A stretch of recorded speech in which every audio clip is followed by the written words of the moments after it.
afternoon. We've got a lot of really cool, great talks lined up, both in this session and the next. We've got Tia here to moderate and take us through. So I'll pass it over to you, Tia, and you can introduce our first speaker. Awesome. Thank you, Mackenzie. Hi, everybody. I'm Tia. I'm the Aquatic Invasive Species Research Intern here at the ISC, and I'm going to be moderating these next two sessions. So I'm really happy to introduce our first speaker, Rachael Tancock, who's going to be talking about influencing for impact using social media to inform and inspire action. So take it away, Rachael.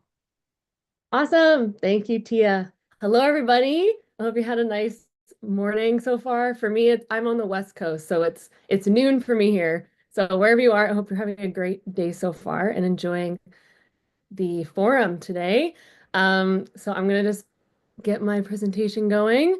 Here we go. So thank you to the Invasive Species Center for having me here today. I was telling some of the staff, this is my first live presentation ever as the nature educator, which I'm going to tell you more about right now. So thank you for having me and thank you all for listening. So today I'm going to be talking about influencing for impact and how social media can be used to inform and inspire action when it comes to conservation and invasive species. So why am I talking about this? To give you some context, so I am Rachael, the nature educator. So I have over 10 years of experience as a naturalist and a natural history interpreter. And during COVID, a lot of my programs, in-person programs, were shut down. So, because, in-person things were limited. So I started making little videos on the internet, and it was basically just little snippets from my nature walks and they took off online. So I basically became an influencer by accident. Um, but I have a love-hate relationship with the term influencer, which we'll get into. So I like to call myself a content creator. So I make videos and social media content to inspire people to learn about nature, be curious about nature, get involved in conservation and with invasive species. So my platforms are, you can see my tag there. It's The Nature Educator. I'm on all social media platforms. And so a little bit of background is I do have a Bachelor of Science in Geography and Environmental Studies and a Bachelor of Education as well. So people always ask me like, how do you know this stuff? Like that's kind of where my base began. And since then, I'm just a super curious person. So I'm always outside looking at everything, asking questions, doing research, and then creating educational content to share with whoever wants to watch and learn. I'm also a certified interpretive guide with the National Association of Interpretation. So that has given me more skills to learn how to make learning really interesting and engaging and fun. So you may say I am an influencer, but we'll get more into that now. So influencers, I want you to think when you hear the word influencer, what comes to mind?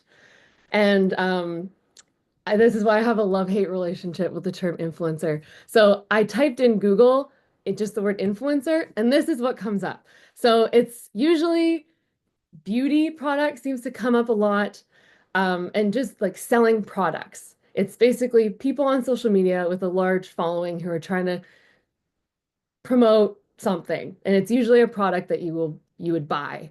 So I like to take this perspective on influencers and take it a step back. So let's think more broadly. So according to the Merriam-Webster dictionary, an influencer is someone who exerts influence, and that is super broad.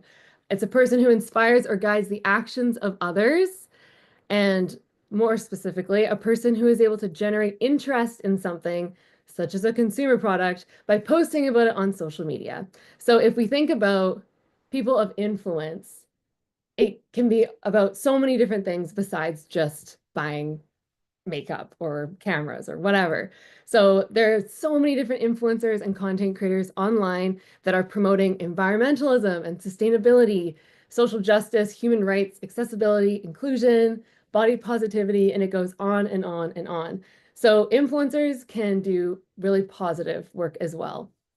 So this is where I come in. So I create content all about nature. And as I said before, it started off making little snippets of kind of the things I do in person on my walks, but it has grown and I've done all sorts of different partnerships and projects to promote sustainability, conservation, and invasive species as well. So you can see some photos on the side, and these are some screenshots of different projects that I've done. One of them is a beach cleanup program that I did with Vancouver Island North Tourism and Vancouver Island Tourism. And there's also a picture of me pulling out some Scotch broom, and that was, I'm going to show you that example in a little bit, so stay tuned for that one. And then the picture of me doing like a squat is just showing behind the scenes of what I do 90% of the time is I'm out in nature, creating content, filming, taking pictures of nature. And then the bottom right corner is a really cool workshop I attended with the Rocky Point Bird Observatory on Southern Vancouver Island. And they were banding little Western screech owls, and I was promoting the work that they're doing in conservation and just raising awareness about these amazing birds. So content creators and influencers can use their platforms to spread awareness and encourage action for the environment. And there's so many different ways that influencers can do this through reels, like posting videos online, through static posts, so just pictures, and through stories as well. And kind of whatever your creativity, wherever it can take you, you can create content. And then at the bottom, there's just some screenshots of my the Instagram, Facebook, and TikTok, just as an example, and to give more context about what my profiles look like. So I'm going to play an example. So this is a partnership I did with the Invasive Species Center for their Don't Let It Loose campaign, which is about aquatic invasive species and preventing their spread and promoting awareness. So this video focuses on parrot's feather. And here we go. This is an invasive species that you need to know about. This is parrot's feather, named after its leaves that look like feathers. At the surface of the water, they don't look very big. All that sticks out is this, but underneath it is like a matted mess of stems. It was introduced to North America as an aquarium plant, but it quickly spread into the natural environment. It can completely take over, which outcompetes the native species. Yeah, that's not good. Which reduces habitat quality for native plants and animals. How can you help? Learn how to identify parrot's feathers, so if you see it, you can report it. You can also make sure to never throw your unwanted aquarium plants into the compost or into nature. Instead, take them to a pet or garden store. So there's one example. So this video focused specifically on one species, parrot's feather, which you may be familiar with. And the intention of this video was to educate people so they know what is parrot's feather, what does it look like, why is it a problem, but then also inspire action. So telling people if you have it, how do you get rid of it? If you see it, what do? You report it. So it's providing education, but then having that call to action to inspire people to take action. And then here's another example. So this is a speedweed event that I attended in Revelstoke with the Columbia Shuswap Invasive Species Society and Tourism Revelstoke. And this is, it was a really fun event, and we were removing Himalayan balsam as quickly as possible. So it was kind of like a fun competition. And the intention of this was to celebrate the success of the event and encourage action while keeping it light and fun. Look at all this. I joined the Columbia Shuswap Invasive Species Society in Revelstoke, British Columbia for a speedweed. So we're doing a race to see how many of these we can pull in 5 minutes. Pulling out Himalayan balsam. This is an invasive species. Look at that. After 5 minutes, we each bagged up what we pulled and weighed them to learn that we removed 180 pounds of Himalayan balsam. Yay. So that's that example. And then one last example, this is Scotch Broom Bash event that I attended with the Pender Islands Conservancy and Southern Gulf Islands Tourism Partnership Society. And yeah, this one was to celebrate the event and the success of how much we pulled, to encourage action, and also to inspire regenerative tourism. So trying to get people to think about when you go visit places, you can help out the community and nature. So let's watch this one. The Scotch broom that was here is now in this big pile behind me. I am on Pender Island in the Southern Gulf Islands, participating in the Pender Island Conservancy's Scotch Broom Bash. We are removing an invasive plant called Scotch Broom, which have tons of yellow flowers that turn into lots of seeds. So they're very good at taking over, and they outcompete the native species for habitat. 19 volunteers and 5 staff from the Conservancy and Parks Canada came together to remove Scotch Broom. We're loading all the Scotch Broom up into this trailer and truck, and it's going to be taken away to be disposed of. So much. Push it down. Pack it in. 4 truck beds and 3 trailers full of broom were removed. The Broom Bash demonstrates that when people come together and contribute what they can, we can make a big difference for native biodiversity. Amazing. Next time you're visiting Pender Island, check out the Pender Island Conservancy to see what events are happening that you can volunteer in. Yay! So there's another example. So this represents kind of the style that I have on social media. And I'm partnering with different organizations to highlight invasive species, but also kind of have that positive, inspirational side where we're encouraging people to get involved and get excited about getting involved as well. So I do a lot of reels, but I also do stories. So this is an example of a story set that I did with the Invasive Species Center about red-eared sliders. So there's lots of fun interactive things that you can do with social media, especially in the stories. So each rectangle is one slide. So these appear in your screen, taking up your whole screen. So you click and it says quiz time. So a lot of people love quizzes in my audience, at least. So they love it. And you tap through and there's a question and you click the answer and it'll tell you if it's correct or incorrect. So you actually get the correct information out of it. And then people go through and at the end they can share hello, Tia. They can share what they got. So it's kind of fun. And then people can ask me questions as well, and have a conversation about it.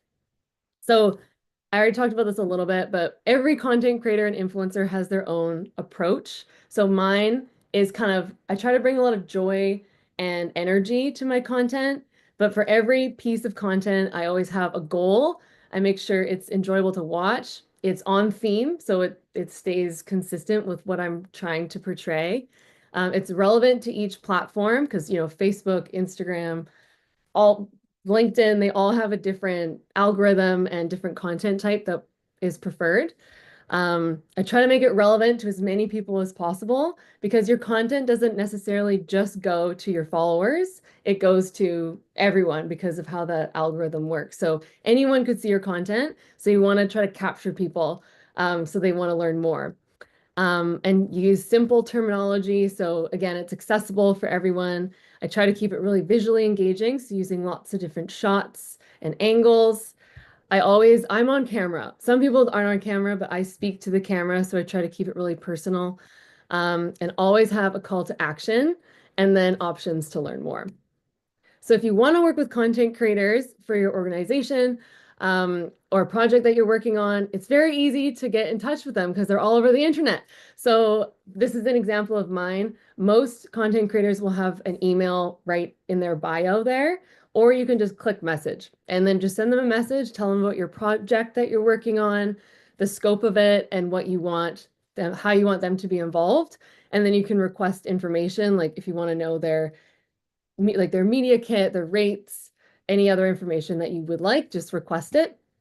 But what if you want to make content? I could talk about this for days. So the very quick version is anyone can make content. If you have one of these phones, any phone, you have a camera on your phone, you're set. There's so many powerful apps and you can learn anything online these days on YouTube. Just look up how to make content and you'll learn so much. But try to figure out what your goals are, what type of content you want to make. If it's videos, right now short form video is huge on all platforms. So that's a good place to start if you are feeling comfortable with doing that.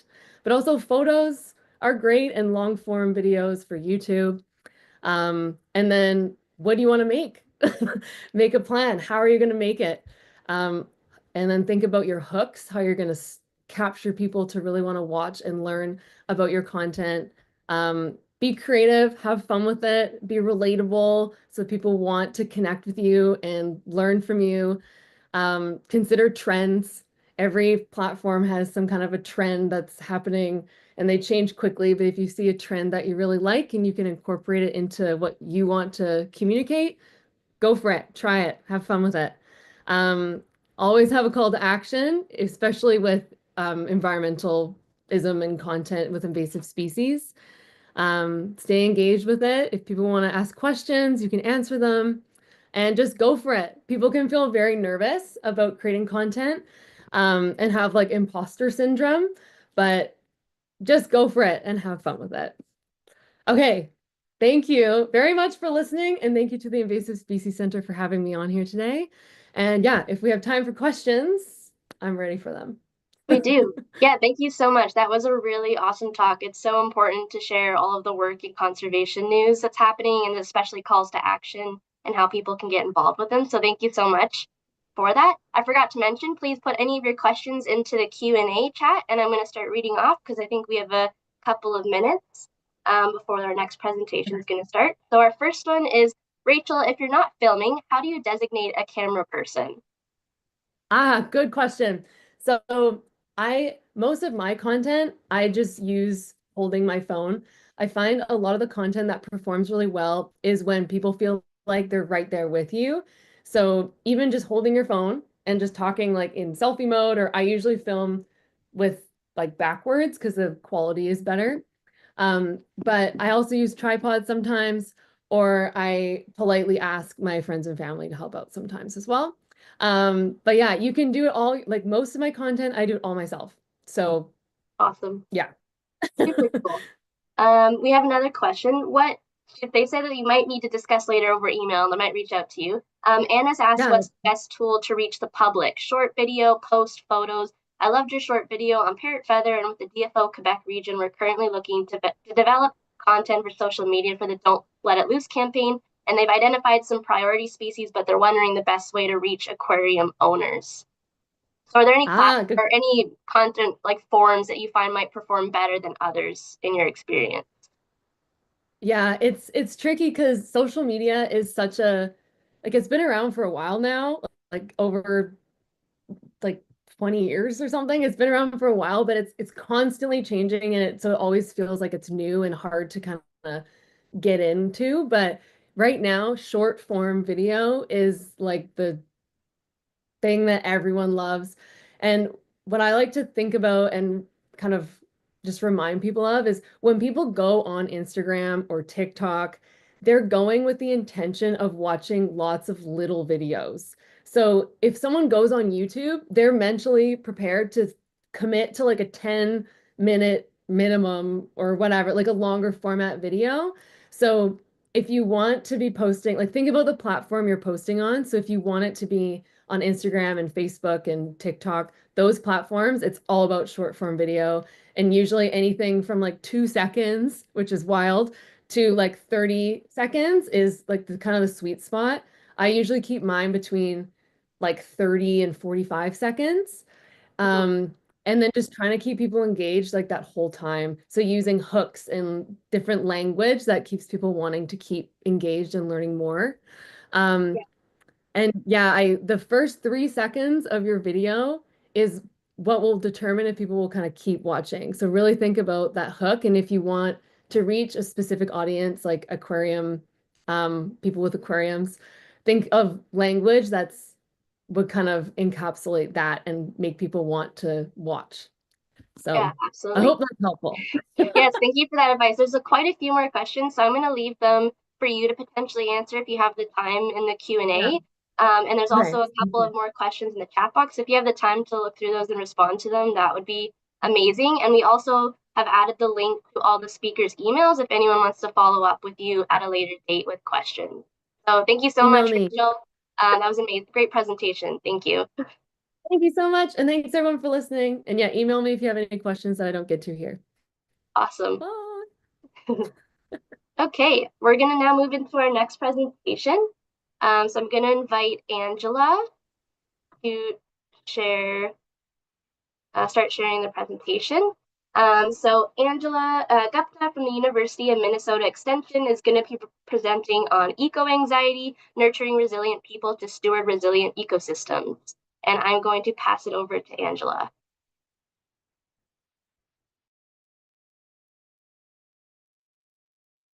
Sorry, I forgot to unmute myself before I shared my screen. So hopefully you can both see and hear me and see my slides. So thank you so much, Tia. I appreciate it. So yes, I'm going to talk about eco-anxiety today.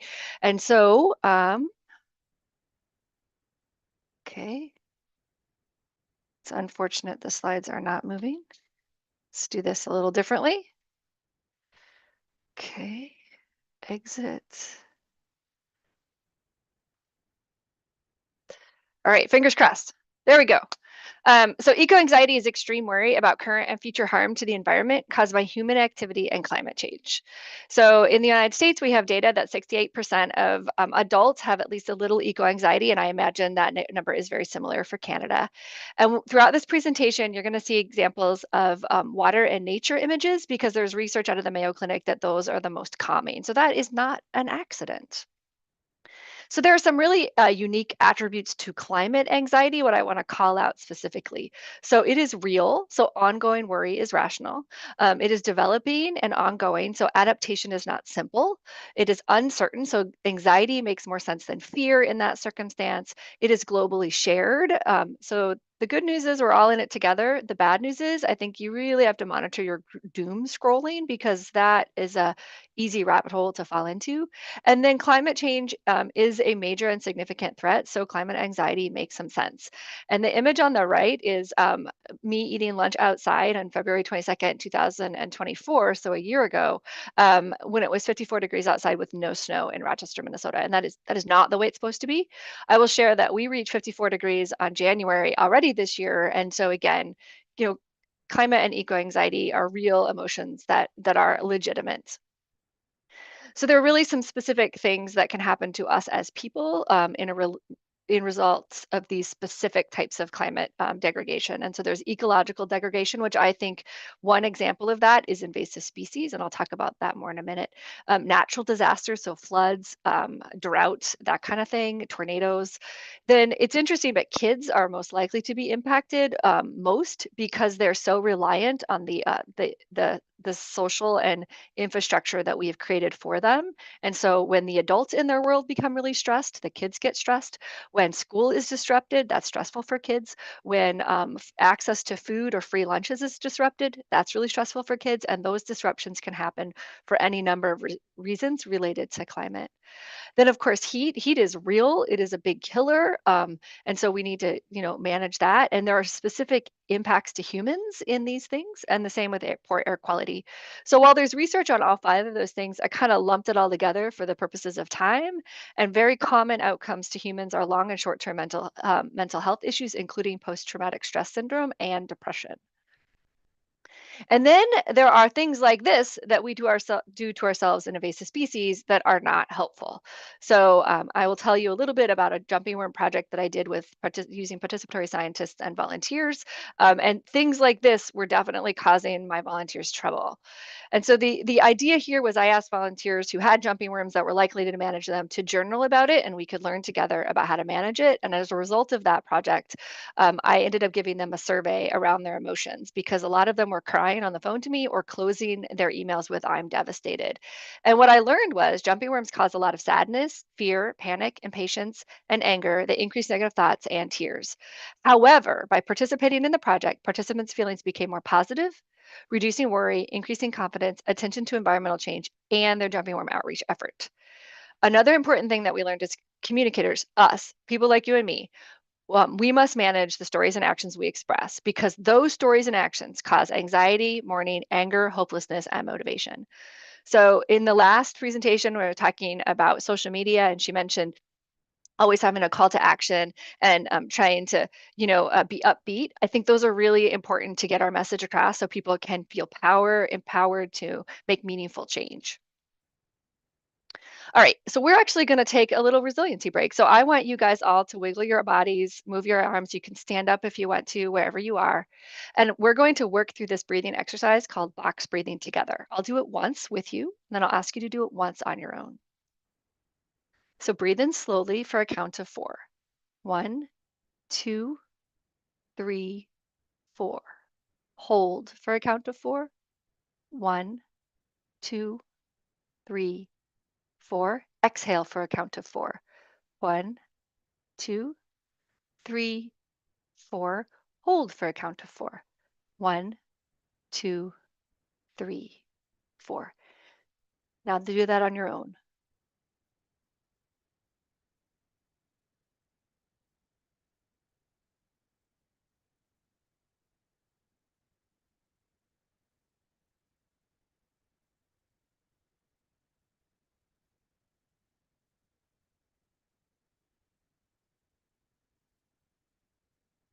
Now I want you to reflect upon how you feel after that.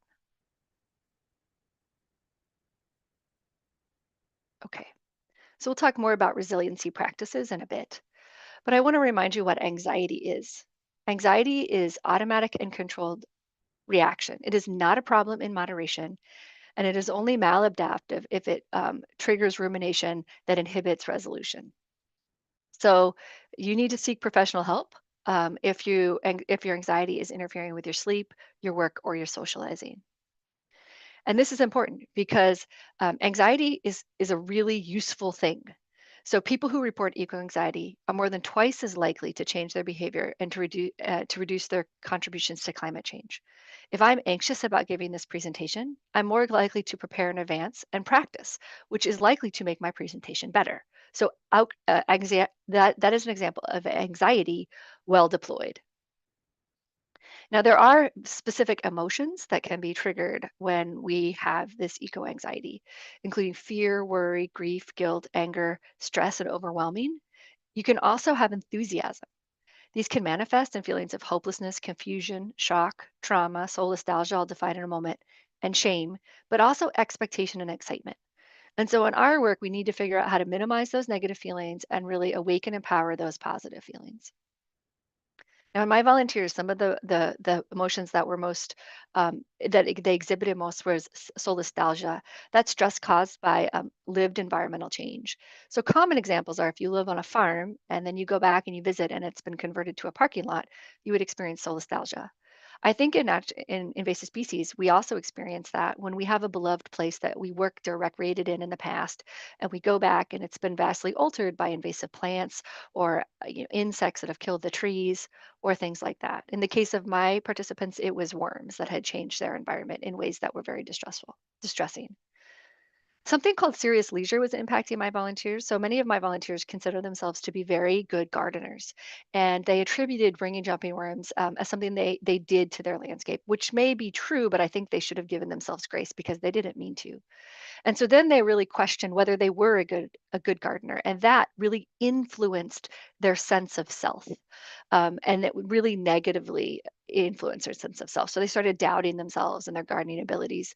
I will tell you, I think similar things happen to professionals as we get later into our careers, and we look back at decisions that were made earlier, and we question them, and we doubt, and we. I think that's a emotion we need to give ourselves grace for. Disenfranchised grief is a grief for which we do not have normalized rituals. So, certainly in invasive species and in climate change, we don't have a ritual like a funeral or a wake that we can lean into and society understands. So, that can be really hard. And anticipatory grief. Last year, the winter that wasn't, I had a lot of anticipatory grief about what that would do to my spring and my summer and my programming and just sort of my life in general. And that was not misplaced, right? I mean, the spring was indeed off kilter, but my anticipatory grief caused me to do a lot of programming to prepare for that, which served me well. Also, I think it's really important that we recognize our feelings and we talk about them and we normalize them and recognize we have the power to create rituals to process those feelings. So, this image up in the right hand corner is a property that we used to visit in northern Wisconsin as a family. It was a beautiful lake, and then they had multiple years of extreme flooding, and essentially all the trees in that picture are now dead. So, we went back a couple of years ago, and I knew that there was a lot of mortality. Several, like 8 of the cabins had been flooded out and were no longer habitable. But I decided to keep this picture in this beautiful hackberry frame. And then I decided to lean into those happy memories of my family and not dwell on the mortality of the trees in the background. And so I think it's important to remember that these memories will live on. And so we have the power to make them happy. We have the power to pick which parts of the story we want to remember and share. Similarly, it's really important to empower hope and agency in our colleagues and our participants. You can do that through how to learn, engage, explore, explain, evaluate, foster a sense of belonging, strength, and opportunity and growth through nature. And I make a point to remind all of us, we have the privilege of working in nature, and it is to the benefit of us as humans to spend time in nature. Getting outside, getting exercise, breathing clean air, relaxing, these are valuable to the human being. I also want to remind folks that we have the ability to build resiliency within our communities, whether that's professional or personal. And so I love this. This is out of Propagating Collective Hope in the Midst of Environmental Gloom and Doom. 21 of 22 individuals chose specific things other people had done as their source of hope. So we can be the source of hope for others when we do things that enables us to be resilient together and to mitigate climate impacts together. And this is another thing, resiliency grows in tough times. So every time you feel like you're having a really wickedly bad day, remember you're better prepared for the next bad day. So there are many different types of resiliency practices. We practiced box breathing. There's research about just smiling. So I make a point to smile to everyone on my bike ride to and from work. Laughter is a really powerful human emotion that can reduce stress and do lots of great things for you. The Ohio State has interesting curriculum around this, and they call it FIT. That's frequency, intensity, time, and type of laughter.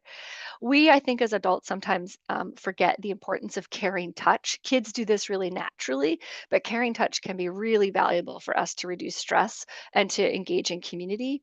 And then be in nature. Again, this reminder. So this picture of me and my coworkers having lunch outside together, it's not only good because we're outside, we're looking at those beautiful images of nature and water, we're also doing it in community. And there was a bald eagle perched on that branch I have circled that did scoop down a fish and had lunch with us, since not with us, but near us. So it can just really be good for the heart and soul and body to be out in nature together. There are also a whole variety of eco actions that you can take. My favorite is driving the speed limit. It is both better for the environment, it's also the law, and it's the safest thing to do. Remind people that voting matters. Eating mostly vegetarian or local is environmentally friendly. We want to normalize eco actions. There's all kinds of ways we can think about carbon management. And then we, in Extension, have what we call the Climate Ready Woods program that I encourage people to look into. Also, if you can join a group of people that have similar values. So for us, it might be the Minnesota Master Naturalist Program. You maybe have something similar in your community. That can be really good for empowering a network of people who understand where you're coming from and can be a support system. So there are also ways in which you can identify your individual risk and then use your eco-anxiety to mitigate your personal risk. Sadly, I don't think First Street Risk Factor is available in Canada, but for anyone watching from the United States, it's a really powerful tool to assess the risk of your actual property down to the individual address for 5 different climate risks. Firewise, I also didn't find for Canada, but we do have Firewise across the northern states. And I imagine the principles of how to mitigate your risk from wildfire for property and infrastructure would apply well to Canada. And I think tick prevention is a really good example of deploying anxiety usefully. So ticks are indeed expanding their range. They do have negative human health impacts with tick-borne diseases, but there are really simple things you can do, like tucking your socks into your pants into your socks, that can prevent the likelihood of ticks getting on you and the likelihood of you getting tick-borne diseases. So if you're anxious about it, there's specific actions you and your loved ones can take to reduce your risk very meaningfully. Similarly, I've had anxiety related to plant and insect phenology, getting off with all of our wonky seasons. And I recently just finished this book, The Light Eater, and she mentions in the text about how there's new research about how some insects are able to communicate with plants around pollen. And so I did some digging into the research, and indeed, I found this among several other papers, but bumblebee damage plant leaves and accelerate flower production when pollen is scarce. And I share this because it's really comforting to me to understand that these systems are complex and that ecosystems are species may be communicating in ways that I am unaware of that may mitigate some of the damage that I think I was very worried about. Similarly, if you aren't familiar with the accidental ecosystem, I read it and I found comfort in the fact that it turns out wildlife can be very adaptive even to our incredibly changed human ecosystems. And then Extension did this great series, Family Friendly Earth Care webinars, if any of those are of interest to you. And I did one on reducing your family's carbon imprint. So there's lots of things that are out there that you can help get you through these powerful emotions. So with that, I'm optimistic I have time for questions. Thank you for the presentation, Angela. Super relevant. I know many people, including myself, get stuck in the doom scrolling and with all the conservation and environmental news. So this was a really wonderful presentation. Thank you. There's lots of comments going on. So I think I do have one question from Michael McTavish. Said, thank you for the interesting presentation. I've done some work with community science monitoring of jumping worms in Ontario and have seen the same grief, fear, guilt, etc. in participants related to finding jumping worms. Do you have any additional thoughts or recommendations about how to convey the importance and severity in messaging about invasive species? Example, to encourage people to care and engage with early detection reporting while not feeding the overwhelming stress, worry, hopelessness, and all those other feelings that participants may have. Yeah, there was a lot in that question, but I think the short answer is yes. So one, I think the way we frame the message matters a lot, right? So we definitely want people looking for early detection, rapid response species. We want them engaging with nature. So we had a great presentation yesterday about the powers of iNaturalist. I will tell you, I talk about iNaturalist all the time. It's in like almost all of my presentations to the public. And it's one of the ways we do early detection, rapid response. We also use EdMaps here in Minnesota. But if you report something troublesome to iNaturalist, we will get it. And the beauty of iNaturalist is you can report anything, right? Anything in the environment to iNaturalist just because you want to learn about it. And people like me can then harvest that data and use it. And so I've had volunteers be like, but do you really care about this other thing? I was like, oh, do not underestimate how much I care about all kinds of things, and I will use iNaturalist to do that. So I feel like the important part of that message is you're not downplaying the impact of these invasive species because they are legitimately bad, right? But you're at the same time saying, look, there's this thing that you can do, observe your environment that can be really helpful, kind of regardless of the individual species. And then that just gives us the ability to get on a new problem quickly. And we have lots of examples of that in Minnesota, actually lots and lots. Another way, so yesterday I gave a presentation which included several links, and I can include them here when I get done, specifically about jumping worms. And we now have resources about the human impact of that I have gotten a lot of gratitude from people that are experiencing jumping worm damage about that specific grief section. And so that might be informative to you as well. Awesome. Thank you so much, Angela. I think that's all the questions I see amongst all the comments here. So I'll leave it to you, Angela, to see if there's any last ones that might need responding in the chat. And with that, we'll move on to our next presentation. So thank you so much. Awesome, thanks. So our next presentation is going to be coming from Jennifer Baici from the University of Toronto, who's going to be talking about biocontrol of garlic mustard using a root crown mining weevil. And I will leave it to you, Jennifer. Thank you so much. Can you see my shared screen okay over there? Yes, looks good. Wonderful, thank you.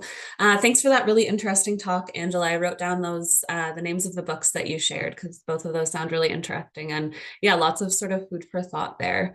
I'm going to switch gears a little bit and talk now about a terrestrial invasive plant and some biological control work that we've been doing, our team at University of Toronto. So this work is in collaboration with Dr. Ian Jones, Dr. Michael McTavish, Dr. Sandy Smith, and Dr. Ed Boucher.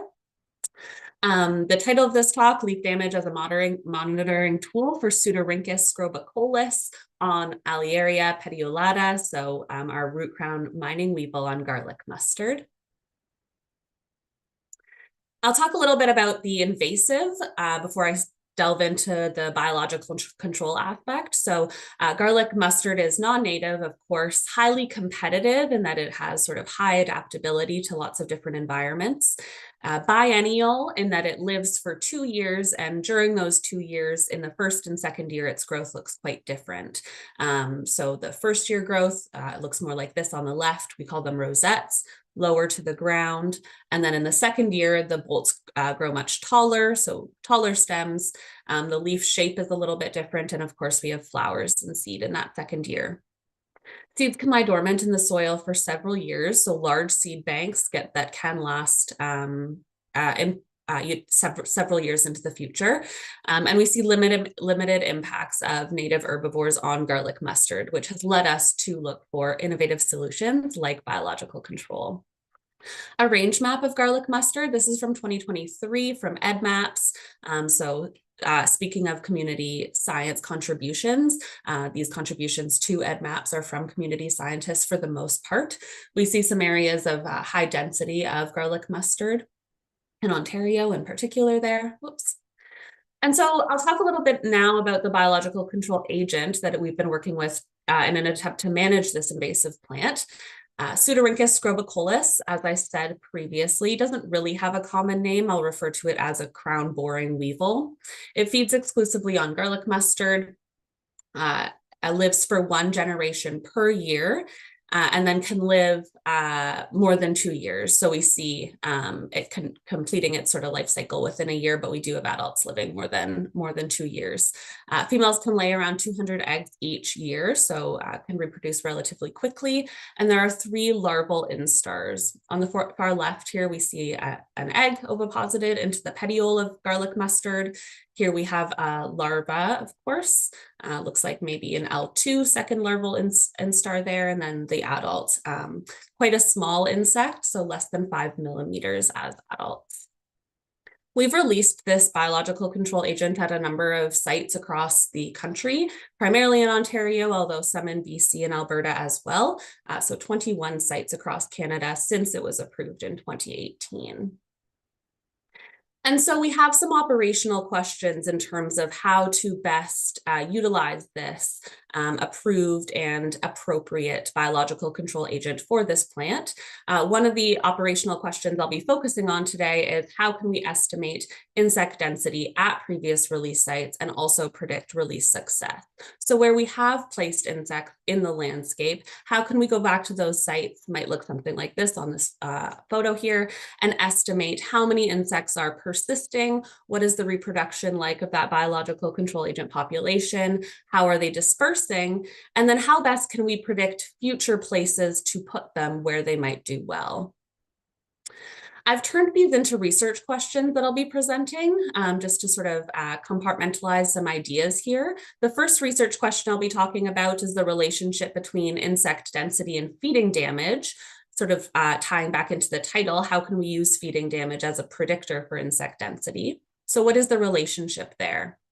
I'll also be talking about the relationship between insect density and oviposition. So can we look at oviposition activity, eggs and larvae, and use that to predict insect density at previous release sites?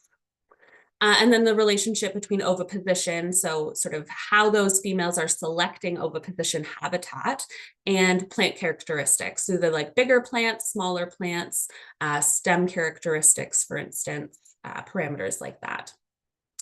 I've also turned these into operational questions since we are sort of looking at logistical constraints in any biological control system. How can we sort of best utilize the agent in the system? And so the first 2 research questions here, we can think of them in an operational context as, can we use feeding damage and or oviposition activity to estimate insect densities where we've released them already? And then we can also think about our questions associated with plant characteristics in an operational context by posing it as, can we predict release success based on plant characteristics within a site? So are weevils likely to do well here based on what the garlic mustard population looks like? The research that I'll be talking about was conducted in King City, a couple different sites in King City, so north of Toronto there. The first experiment I'll be talking about occurred in a relatively small woodlot. We installed these tents, 1 meter cubed tents inside of our woodlot. We had 16 tents total and introduced different densities of weevils into those tents. So we had 4 replicates of each density, including control tents, so spaces where we had no weevils. And then we also had 4 open plots where we had garlic mustard, but no weevils. Just some photos from this woodlot to give you a sense of the diversity of the space that this experiment was conducted in. So high diversity across taxonomic groups. I don't have any photos, but we also saw some raptors in the woodlot this summer, barred owls, for instance. When we set up these experiments in our woodlot, we of course imposed our cages on top of garlic mustard. We thinned the plants to a uniform density inside each of those tents. And the density here was 12 rosettes, so 12 first-year plants and 5 second-year plants. Then we recorded the number of leaves with feeding damage from our biological control agent within each of those tents to, again, look at trends associated with insect density in those different spaces. We were able to identify Pseudorhynchus scorbicillus feeding and differentiate it from other generalist herbivore feeding, like gastropods, for instance, lots of slugs in this field site, by looking for these window panes. We call them window panes because the weevil will feed on the mesophyll containing chloroplast, so the green plant tissue, but leave that translucent cuticular layer. And so it's relatively easy to discern weevil feeding, as I mentioned, from other generalist herbivores. Then we simply planted the leaf damage represented as number of leaves with window panes over time. So we released our weevils on May 20th and stopped recording this data around the end of the summer, early fall. The first figure I'll show you here is including both first and second year feeding damage. So this is both of those plants combined. We do see some trends here in terms of the pattern associated with each of these weevil density treatments. So we see the most feeding damage under the highest density treatment, followed by medium and then low. In most instances, it gets a little bit messier in later in the summer, which I'll talk about towards the end. And then in late summer, early fall, we start to see oviposition activity, which continues until we hit -5 degrees Celsius. And so we will see that a little bit of feeding, but primarily oviposition activity occurring at that time. We see a dip here associated with the biology of the biocontrol agent. This particular weevil enters estivation during the heat of the summer, so it'll burrow underground, feeding will pause, and that will pause until temperatures cool off and oviposition and feeding resumes. And so that's the trend that we're seeing here. That decline is associated with those adults entering estivation. Now I'll show you the data just from our first year plants, a little bit more messy. At the beginning of the season, shortly after we released our biological control agents into the cages, we do see, we are able to discern sort of the patterns here associated with weevil density. Again, it gets a little bit messier as we go on in the season. That's because, of course, we have leaves falling off, new leaves growing. When we look at just our second year plant data, so these are plants that have flowered and gone to seed, we see a dramatic dip here associated with estivation, but also this period of the summer, most of our second year plants have senesced by this point. They've reached the end of their life cycle and have gone to seed. But earlier in the summer, earlier in the spring, rather, we do see clear differences associated with these density treatments. So again, more damage where there's more insects, as to be expected. And so to sort of take it back to our first research question here, what's the relationship between feeding damage and insect density? We did observe a positive relationship between these two factors, especially when we looked at the second year leaf trend in this particular case. I'll move on to talking about the relationship between insect density and oviposition now. And I've tied these two together because I've modeled them together. So we looked at sort of the relationship between insect density, oviposition, and then we also included plant characteristics as predictor variables in our models. We did this at 2 sites. So we modeled this relationship. We dissected our plants. We came up with an oviposition metric here, so incorporating data about eggs and larvae. And we did this at 2 sites. So at our first site where we released weevils into those cages, we removed the cages, allowed them to select oviposition habitat, and then modeled this relationship here once we had a sense of the amount of oviposition occurring at this site. We found up these predictor variables. So we looked at the distance from and insect density at the nearest release location to a site with feeding. We looked at feeding intensity on those leaves. We looked at the number of leaves on the plant, the metrics associated with plant size, and then whether or not powdery mildew was present on the leaves. We found that feeding intensity was the only significant predictor of oviposition activity at this site, where we had only released weevils sort of the previous spring. So they'd had about just one season, one growing season to sort of begin establishing at this particular site. Relatively low oviposition activity here. Across 134 leaves on 56 plants dissected, we only recorded 2 eggs, 2 larvae, and 16 larval tracts without any larvae present. They may have been predated. They may have simply left the petiole and entered the soil for pupation already at this time. At our second site, we ran similar models. We don't have the density associated with release at our second site. This release was conducted in 2021 using a slightly different release method, but we included the rest of our predictor variables here. At our older site, more established, the weevils have had more time to establish their population, reproduce, and disperse. We found that feeding intensity, again, was a significant predictor, significant positive predictor. Also, number of leaves and plant size represented by root crown diameter were both significant predictors of oviposition activity. So some habitat selection perhaps occurring here at our second site. And there was much higher oviposition activity, again, which is to be expected given that the weevils have had more time to establish here. So across 280 leaves on 94 plants, we recorded 48 eggs, 49 larvae, and then 22 larval tracts without any larvae present.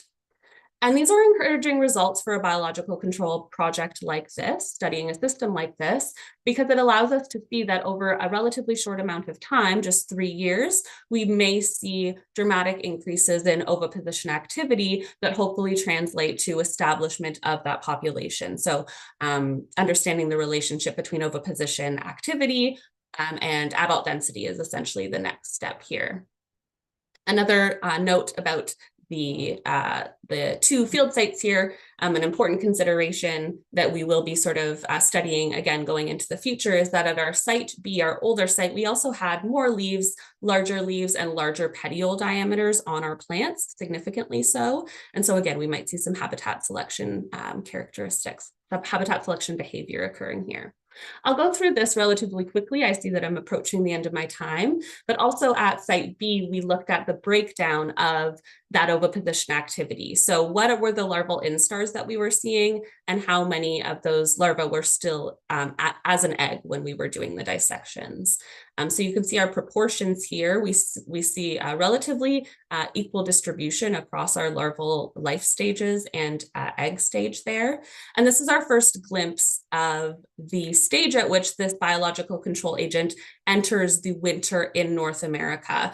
This is similar or in line with what we see in the native range for this species in Europe. And so this is encouraging as well that the biological control agent is likely to behave as expected based on its behavior in its native range.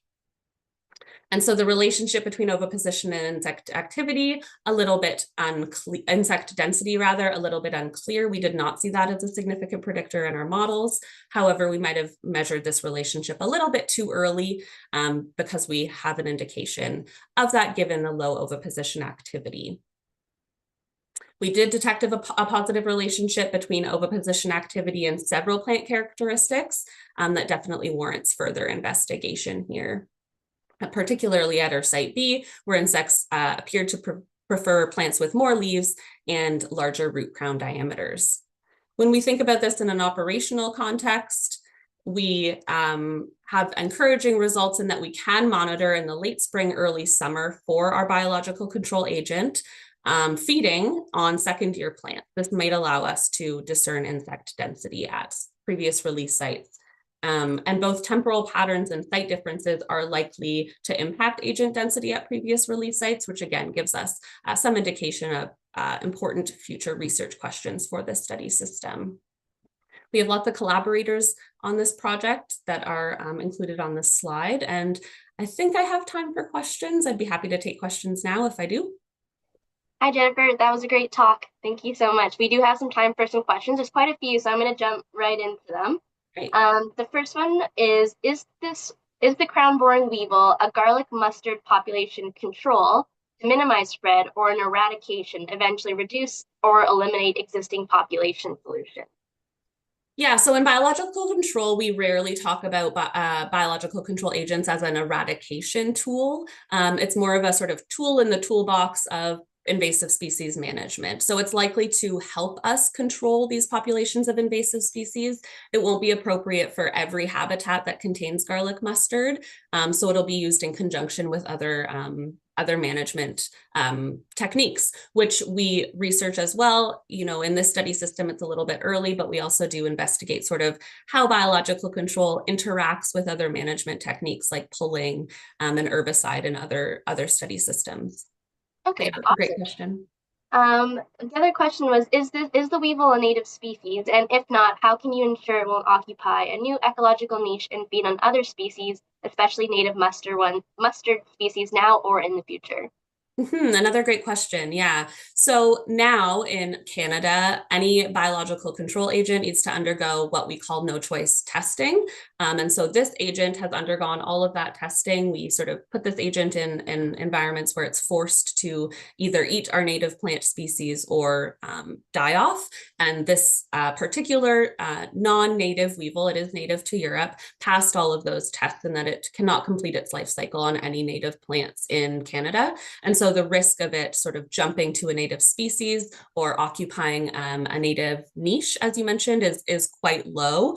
Now, we don't know in terms of, you know, on evolutionary timelines, what may occur, but in terms of feasible timelines that we can measure sort of in human terms, there's very low risk of this particular agent having any impact on native ecosystem.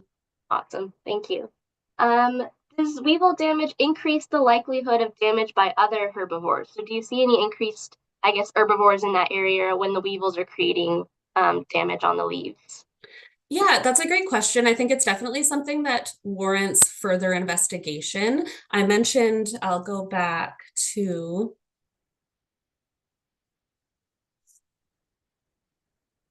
just the photo here of our field site. So here, whoops, too much. So here in Happy Valley, in King City, where we studied insect density and how that relates to plant damage in these cages, we did see quite a lot of slug feeding on garlic mustard, generalist herbivore feeding. It was difficult to discern whether that feeding was happening before or after the window panes were present on the leaves. But I think that definitely, as I mentioned, warrants further investigation, sort of the relationship between generalist herbivores and any chemical signals that these plants may be giving off once they have been fed upon. Yeah, because we do see sort of generalist herbivores feeding on them a little bit, but it's not something that we've tested yet. Great question, though. Awesome. I think I'll have time for one more. Stephen has asked if Site B appears to be much sunnier than Site A. Do the bugs do better on sunny sites? So what kind of environmental variables did you control for when doing the experiments across sites? Another great question. Yeah, garlic mustard is I'll go to our photo of Site B here. I think that's just a particularly sunny day. There are sort of open spaces in both of these woodlots and spaces with more canopy cover. The photo is a little bit misleading there, but garlic mustard is a complicated species to study because it is sort of very adaptable to lots of different environments. We have this biennial pattern in that it looks quite different in first and second year. And so there are perhaps meaningful differences between Site A and Site B. Tried to capture a little bit of that in looking at the size of the plants, the overall sort of plant characteristics here, which I mentioned very briefly, but yeah, it's definitely a challenge that we have, is sort of capturing the environmental differences between study sites and understanding what's meaningful for our particular study system. Awesome. Thank you so much for answering all of those questions. I think that's the end of our time. So I'll encourage anybody to reach out to Jennifer. Jennifer's email will be available in the link that was sent in the chat. So if you have any follow-up questions, I encourage you to reach out to Jennifer directly. And with that, we will be ending the first Innovative Solutions and Policy session. So thank you so much to all of our speakers And I just wanted to highlight a new ISC resource before we wrap up. The ISC recently completed a risk assessment for spongy moth in collaboration with the Canadian Council of Forest Ministers. The final report, called Assessing the Risk Posed by Spongy Moth to Canada's Forests, is now available online if you'd like to check it out. So I will see everybody. We have a short break, and then I will see everybody back in the session 2 of Innovative